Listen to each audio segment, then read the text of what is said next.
Et salut tout le monde, c'est Benzo, j'espère que vous allez bien. Donc aujourd'hui, je vais vous faire un tuto, voire une petite série de tutos sur le casting. Voilà, franchement, ça me tient à cœur parce que j'ai débuté le casting l'été dernier et franchement, au début, c'est vraiment la misère. Ah, c'est du chinois quoi au début. Donc voilà, je vais vous faire des petits tutos, voilà, pour vous familiariser avec le casting. Voilà, vous évitez en fait de passer par là où je suis passé, par toutes les petites galères et tout ça, par les casses, les perruques, enfin, voilà quoi. Donc les gars, aujourd'hui, j'ai décidé de faire un tuto sur comment remplir le moulinet casting. Voilà, ça sera le premier tuto. Si vous débutez, déjà commencez par pêcher au big bait quoi. C'est ce qu'on m'avait conseillé et au final, c'est logique quoi en fait. Si vous pêchez avec de la grosse tresse, ça sera beaucoup plus simple déjà de faire les perruques. Et puis vous allez mieux comprendre le fonctionnement du moulinet avec des leurres lourds. Voilà, parce que les réglages, il faut faire des réglages et tout. Vous verrez que vous comprendrez mieux avec des leurres lourds. Donc je vous conseille fortement de commencer en big bait, pas avec une canne en puissance 5,25 grammes et 1310 centièmes. Parce que là, si vous faites une perruque, bon courage quoi. Et aussi, je voulais vous dire, ce qu'on m'a dit aussi, franchement, ne lésignez pas sur le prix du moulinet, enfin, sur la qualité quoi. Investissez quoi. Franchement, le plus important dans le casting, c'est le moulinet.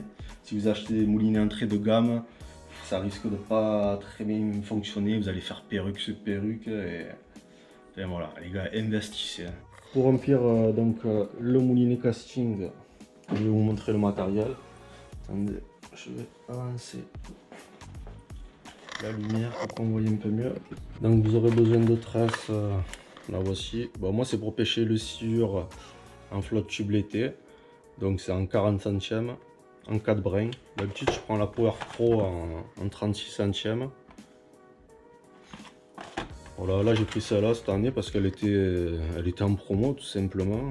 J'ai dit bon, c'est du 40 centièmes, c'est un peu plus gros mais bon, on verra. Ça, moi ça me gêne pas parce que là où je pêche en flotte tube, je fais pas des lancers à des kilomètres, je lance pas très loin, donc la distance de lancer ne m'importe peu. Et du coup, j'ai pris de la 4 brins aussi. Alors, je vais vous expliquer 13 4 brins, 8 brins, parce que souvent on me demande, j'ai remarqué.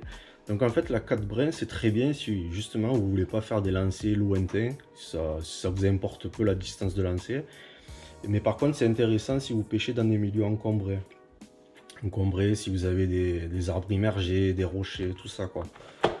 Voilà, si vous pêchez dans des spots encombrés, privilégiez la 4 brins. Elle résistera mieux à l'abrasion qu'une tresse 8 brins. C'est normal.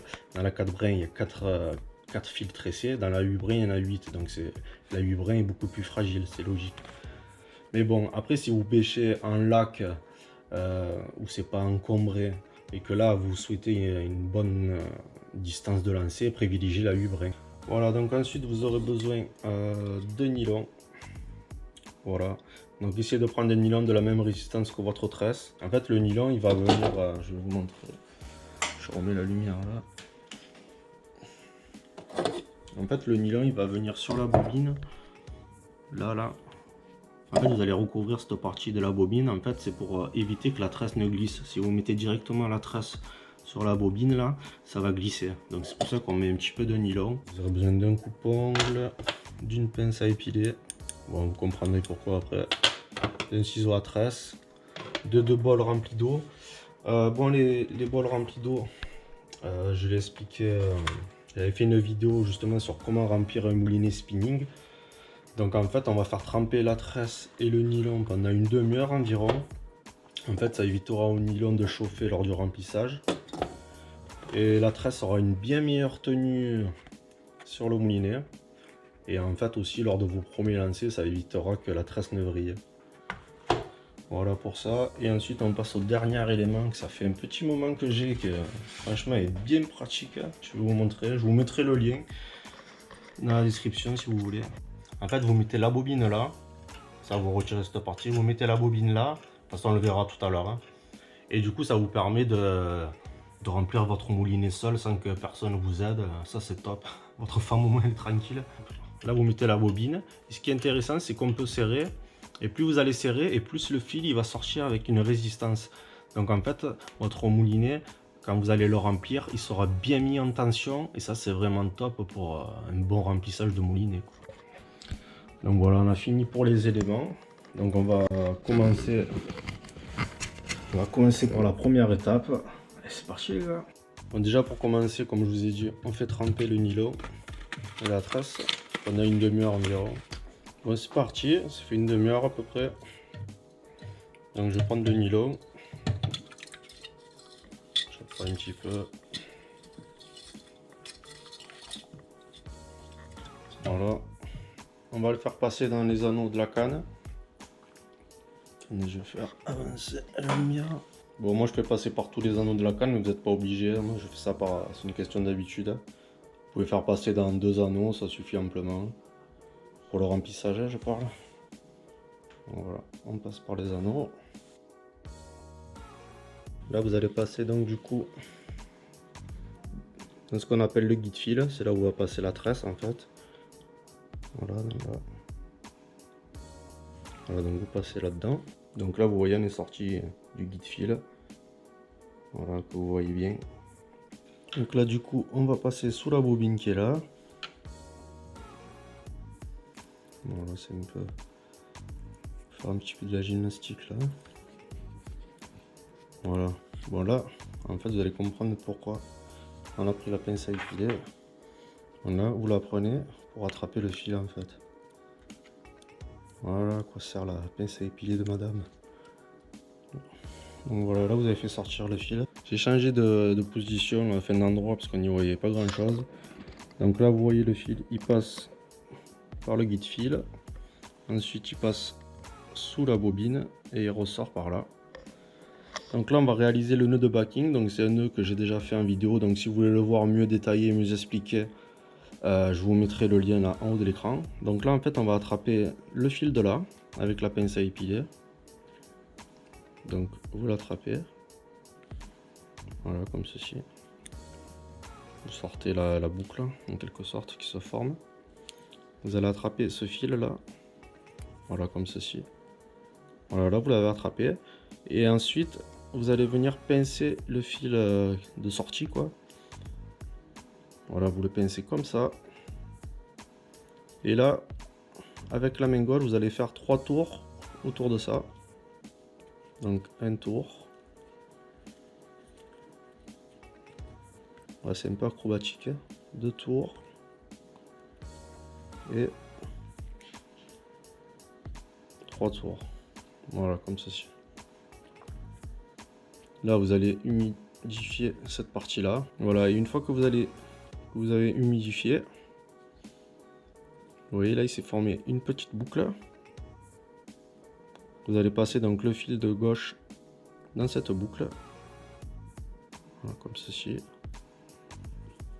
Vous allez tirer. Là, il se forme le nœud de backing. Vous humidifiez un peu. Voilà, vous serrez, vous serrez. Là, vous pouvez couper l'excédent un petit peu si vous voulez.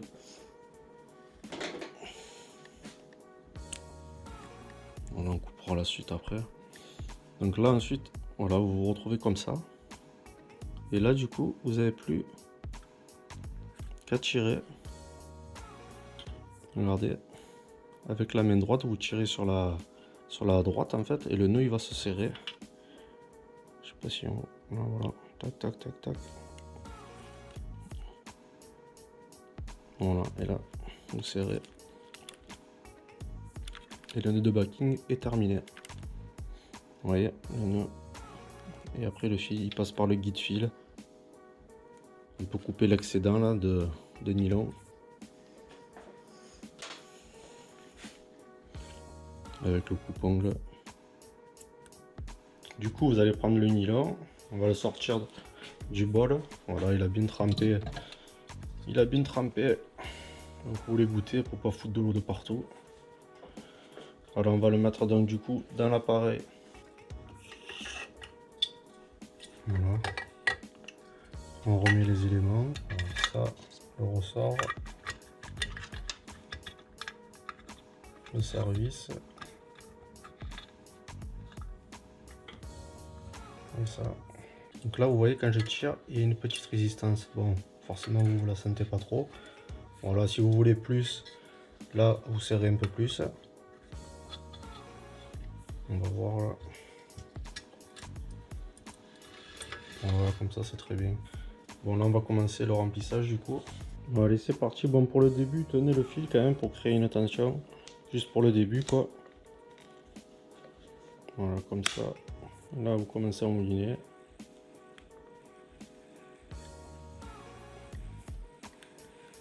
Voilà, vous faites ça jusqu'à ce que l'appareil se mette en œuvre. Bon, voilà, ça y est. Là, vous voyez, je sais pas si vous le voyez de là, l'appareil est en tension. Donc là, c'est parti pour le remplissage. Voilà. Je vais essayer. Voilà. Là, vous n'avez plus qu'à mouliner. Alors, il faut aller ni trop rapidement, ni trop lentement. Voilà, sinon, dans votre bobine, il va se former une cône, quoi. Ça m'est arrivé la première fois. Je vous mettrai une photo si jamais je retrouve. Voilà, il s'était formé une cône, quoi. Donc, il était mal rempli, il a fallu que je recommence. Le nylon est bien mis, ça n'a pas fait de cône. Voilà, nickel. Là, du coup, on va mettre la tresse. Pour libérer le fil du moulinet, vous appuyez sur la gâchette en fait. Voilà. On va poser la canne. Et là, on va prendre le nylon. C'était lumière alors. Voilà, vous allez couper le nylon. Là, on va effectuer donc le nœud de raccord avec la tresse. Donc, on va prendre la tresse.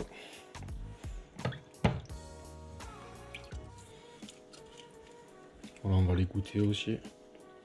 Donc là, on va réaliser le nœud Albright pour accorder le nylon à la tresse. Donc c'est un nœud que j'ai déjà fait en vidéo, donc si vous voulez le voir mieux détaillé, je vous mettrai le lien en haut de la vidéo. Donc là, avec le nylon, vous allez former une boucle. Voilà, comme ceci. Avec la tresse, vous allez passer dans cette boucle. Voilà. Faites ressortir. Là, vous allez faire, allez, 10 tours. 1, 2, 3, 5, 6, 7, 8, 9, 10.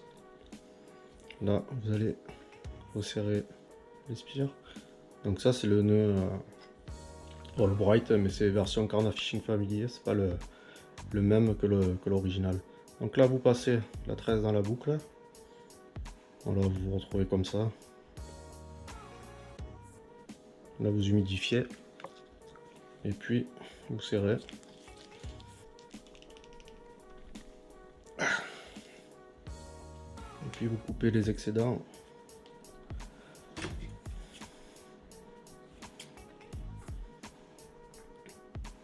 On va couper par ras, c'est pas la peine.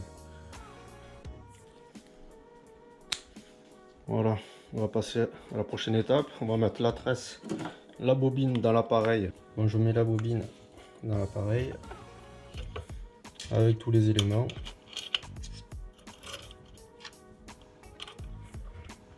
Voilà, je serre. Je mets ça aussi. Là, je regarde si c'est assez, si ça sort assez tendu. Non, c'est pas assez. Donc, je vais serrer un peu plus.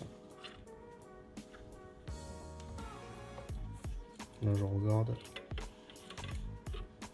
Allez, encore un petit peu plus. Voilà. Voilà, là j'ai une bonne résistance, donc c'est plutôt pas mal. On va pouvoir commencer. Bon, c'est parti. Bon, comme tout à l'heure, faites une petite tension avec l'index et le pouce là, avant que l'appareil se mette en place. Voilà, mouliner. Il y a la trace qui va arriver. Alors voilà, le nœud de raccord.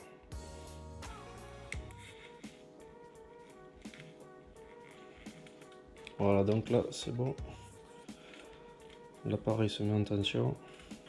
On peut commencer à mouliner. Je m'approche, vous voyez un peu plus. Donc voilà, comme j'ai dit tout à l'heure, on mouline ni trop vite ni trop lentement. Il faut pas que ça parte en conne.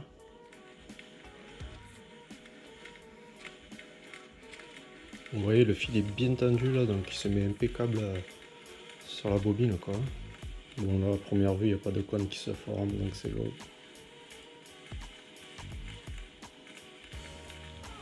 Donc là, vous voyez, on va remplir jusqu'à ce qu'on ne voie plus la partie noire. Vous voyez, des deux côtés, il reste quoi, 2 mm.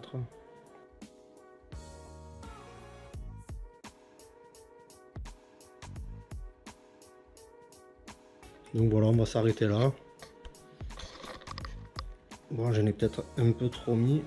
Je vais en enlever un peu. De toute façon, moi j'attends toujours que ça sèche, que la tresse sèche. Voilà, parce qu'en général, elle gonfle quand elle est sèche. Et voilà, j'enlève le surplus. Et bon, là, on est pas mal quand même. Bon, le moulinet casting est bien rempli. Enfin, pour moi en tout cas. Donc du coup, j'espère que ça vous sera utile et que ça vous aidera à franchir le cap pour vous mettre au casting. Donc vous voyez, en soi, c'est pas très compliqué, il faut juste l'avoir vu une fois et puis voilà, une fois qu'on l'a vu une fois, c'est tranquille quoi. Donc les gars, comme je vous ai dit, je pense faire d'autres tutos, donc notamment sur le fonctionnement du moulinet casting. Donc vous voyez, parce que c'est plein de boutons, au début c'est galère, c'est du chinois au début. Voilà, sur le fonctionnement du moulinet casting, je vous donnerai les réglages pour débutants, quoi, pour débuter, pour éviter de faire des perruques et tout ça. Voilà, je vous donnerai aussi quelques conseils, quelques astuces pour éviter quoi, de faire des perruques, voilà, pour éviter de casser quoi. En fait, j'ai appris tout ça grâce à mes erreurs voilà, de cet été quoi. On apprend de ses erreurs et voilà, du coup je vais vous donner les conseils et voilà, des conseils que vous pourrez mettre en pratique pour éviter voilà, tous les déboires que j'ai pu avoir. Je vous expliquerai bien ça en tuto, au bord de l'eau je pense. Ce sera plus simple pour la compréhension quoi. Voilà pour les réglages du moulinet, tout ça. Et puis je pense aussi faire un petit tuto sur les bas de ligne, sur mes bas de ligne Sigurd. Donc si vous êtes chaud, vous me l'écrirez en commentaire. Voilà les gars, sinon j'espère que la vidéo vous a plu. Donc si c'est le cas, comme d'hab, pensez à liker, pensez à la partager. Et si ce n'est pas déjà fait aussi, abonnez-vous. Activez la petite cloche des notifications comme d'hab pour les futures vidéos. Et nous on se retrouve très vite du coup pour une prochaine vidéo. Allez, ciao ciao.